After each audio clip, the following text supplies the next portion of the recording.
Good evening, my fellow infected psychopaths. Today I'll be injecting you with the insanity that is my voice. Let's get started. Steve, I'm hanging out to film. Okay, have fun. Later.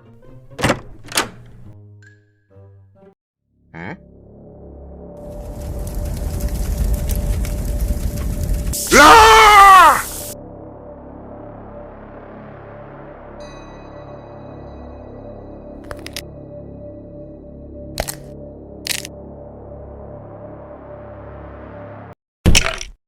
It's so hot. Hey son, can you do me a favor, turn it down a bit? Fuck you! I guess not.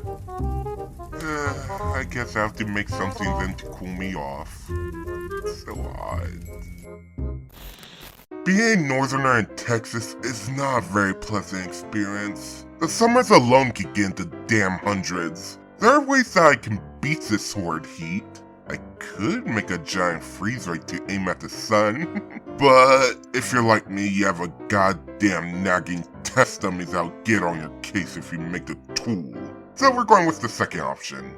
Making a circulating cooling vest. A circulating cooling vest is essentially a vest that has tubing on the inside that circulates ice cold water due to a motorized pump. These type of vests do exist actually, you can actually buy them offline. They're just a slight little problem. These things are stupidly expensive. Not to mention, these things are god-awful ugly looking. I mean, look at this thing! It looks like a bulky bulletproof vest. So, with those factors said, I thought to myself, I could make one of these. Not to mention, I can make it look more stylish and functional to my needs. And at my price point. So I did. The first thing I did was look for a vest. I came across the fishing zipper vest. The great thing about these is I can use the numerous pockets to hold ammunition for my Lego weapons. If you don't want to buy a vest, you can just use an old t-shirt if you want. Using my sewing skills, I took some spare cloth and cut it into strips. I then sewed the strips on the inside of the vest and made sure to leave enough space where I can slide the vinyl tubing underneath. For the vinyl tubing, you want to make almost a looping pattern so water can flow easily and can't get cut off. With the outfit done, it's time to make the heart of the system. You get what I mean here in a moment. Let's start by taking the adapter fittings from the 1.4 in OD X38 MIP compression brass reducing adapter fittings. God, I hope I said that right. Side note, you will need 3 of these. What you want is the adapter fittings that will fit the vinyl tubing. Take 2 of those fittings and using epoxy putty, build around the 2 adapters. This will be our double-sided adapter. Set the newly made part aside for the epoxy putty to dry. Take a vitamin wire and take an X-Acto knife and cut 2 whole sections in the bottle. The first one will be near the top of the vitamin wire bottle. The second section will be near the side bottom of the bottle. Side note, I use a hole cutter to make the secondary section. If you don't have one, you can use an X-Acto knife or a soldering iron with a knife attachment. I just used what I had on hand at the time. Take some vinyl tubing and attach it to the already made double-sided adapter. Slide the vinyl tubing side of the adapter through the top hole section of the bottle. Attach the other side of the vinyl tubing to a DC motor water pump. Stick the DC motor water pump halfway in the bottom hole section of the bottle. Cover the sides/spaces with epoxy putty to create a tight seal to prevent water from leaking. When the epoxy putty is fully hardened, fill the bottle up with water to check for any leaks. If there are any leaks, dump the water out and use more epoxy putty to cover the leaks.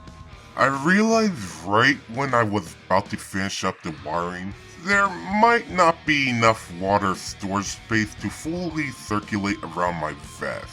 So I decided to add another vitamin wire bottle to solve this issue.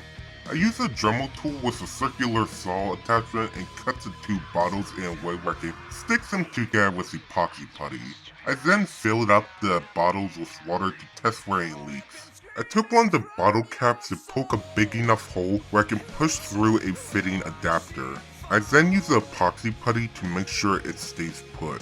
Side note, I end up using 3 things of epoxy putty for the project, so make sure you have a lot of it on hand. With the plumbing finally done, it's time to move on to the electronics. I'm using a micro USB to DIP 5-pin female connector, and wires the negative terminal to the on-off switch, while using the positive terminal to wire to the DC motor pump. You want the terminals of the motor wired in a way so it sucks water from the bottom of the DC motor water pump to the side of the DC motor water pump. The power source of the circuit is a cheap film power bank. Power banks have a built-in circuit protection board that outputs 5 volts, so the motor shouldn't be able to short circuit or burn out. The last step of the system is to add the insulation. Remember, you're going to be out in the heat, so you want to keep the ice water that you're using for circulation as cold as possible. I use my sewing skills to stitch together a covering using leather. Leather is pretty good when it comes to keeping temperatures on the inside. I took some crafting memory film and hot glued it around the first layer of leather. I then sewed another layer of leather on top of the foam. I used extra pieces of leather to make a belt loop and a pocket for holding my power bank, and an empty chamber for the circuit board and the on-off switch. To put this cooling vest to a test, I sat outside for a good while, or until my camera battery was dead. And you know what? It worked! This thing really works very well. It's actually quite the invention if I say so myself.